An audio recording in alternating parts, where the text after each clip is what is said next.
আজকের রেসিপি মোরলা মাছের পাতুরি। কিন্তু পুরো ভিডিওটা ভালো করে দেখো, দেখলে বুঝতে পারবে একদম অন্য ধরনের। মানে আমি সর্ষে বাটা একেবারেই ব্যবহার করিনি।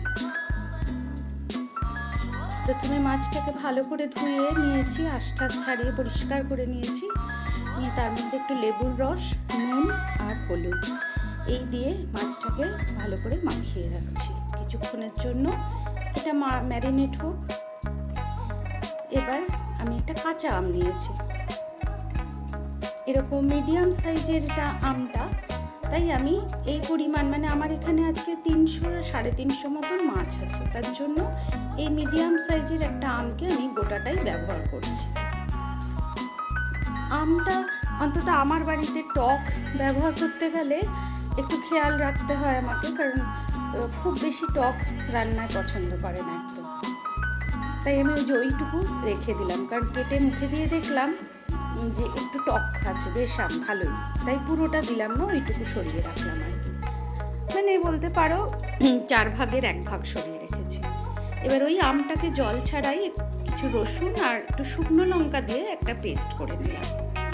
এবার এই পেস্টটা দেখেছো একটু জল জল হয়েছে, আমের জলটাই বেরিয়েছে। এটাকে একটু শুকনো করে নেব, একদম মানে ড্রাই করে নেব। একটু এর মধ্যে একটু মিষ্টি দেব, একটু চিনি ব্যবহার করছি, আর একটু নুন।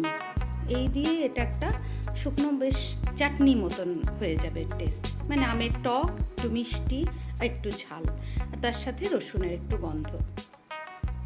এই চাটনিটাও কিন্তু বানিয়ে রাখলে অপূর্ব লাগে অনেক কিছুর সঙ্গে সাইড ডিশ হিসাবে। এবার চলো ওটা ঠান্ডা হোক, হয়ে গেছে ড্রাই করা। এবার এই মিক্সির জারের মধ্যে আমি একটু রোস্টেড সাদা তিল আগে শুকনো গুঁড়ো করে নিলাম, তারপরে একটু নারকেল কোড়া দিয়ে এটা একটু জল দিয়ে ভালো করে একটা পেস্ট করে নিলাম। তাহলে দুটো রেডি হয়ে গেল। এবার মূল প্রিপারেশনে আসি। এবার একটা পাত্রে আমি ওই মাছটা নিয়ে নিলাম, নিয়ে আমের চাটনিটা যে বানিয়ে রেখেছি সেটা অ্যাড করলাম, আর তিল নারকেল বাটাটাও অ্যাড করে দিলাম। এবার উপর থেকে আরেকটু আমি নারকেল কোড়া আর একটু নুন স্বাদ মতন আর কাঁচা সর্ষের তেল এই সমস্ত দিয়ে এবার মাছটাকে খুব ভালো করে মেখে নিচ্ছি।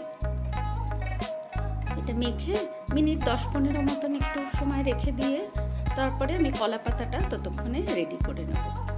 আমি আর বলছি না, এখানে বলছি যদিও, বলছি না, মানে যারা আমার চ্যানেলের নতুন বন্ধু তাদের জন্য আরও বিশেষ করে বলছি, নাহলে মানে আগে এরকম এই যে আমার চ্যানেলে প্রচুর মানে পাতুরির রেসিপি আছে।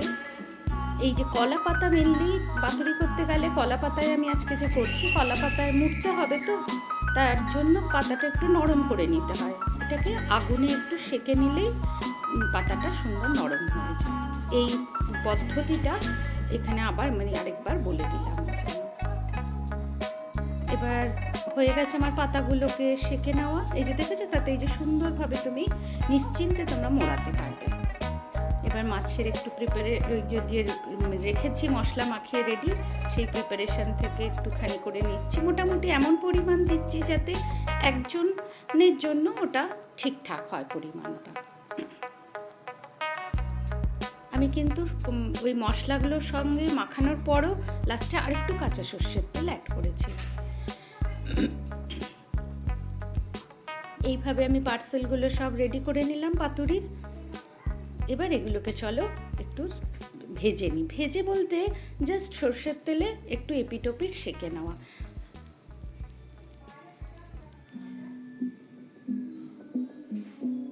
এই 3টে এরকমভাবে সাজিয়ে দিলাম, দিয়ে এটাকে একটু ঢেকে খালি একটু ওই পাতাটা বেশ পোড়া পোড়া মতন হওয়া পর্যন্ত উল্টে পাল্টে এগুলোকে একটু সেঁকে নিচ্ছি। খেতে বুঝতেই পারলে একদম অন্য রকমের রেসিপিটা।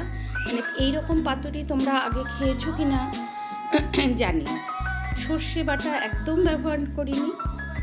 মানে যারা অনেকেই আছে না সর্ষে বাটা পছন্দ করে না, খেতে চায় না, তাদের জন্য কিন্তু এটা ভীষণ ভালো রেসিপি। আর আমের ওই টক মিষ্টি টেস্টটাও মানে একটা অন্য মানে মাত্রা দেয় রেসিপিটাকে, ভীষণ ভালো লাগে খেতে।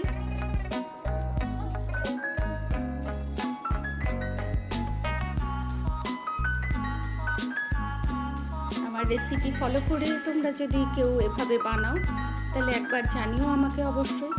আর তোমরা কে কোথা থেকে দেখো আমার ভিডিওগুলো একটু কমেন্ট করে জানিও, আমার ভালো লাগবে।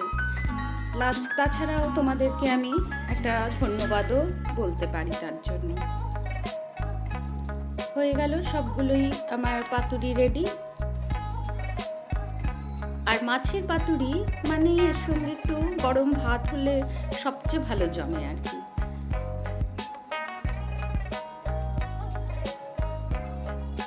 এবার চলো খুলে একবার দেখি পাতুরিটা কেমন হলো।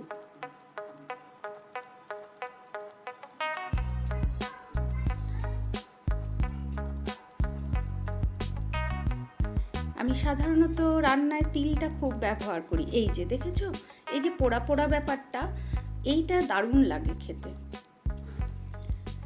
তোমরা যদি কেউ তিলের পরিবর্তে কিছু জানতে চাও তাহলে পোস্ত অনায়াসে ব্যবহার করতে পারো। ধন্যবাদ।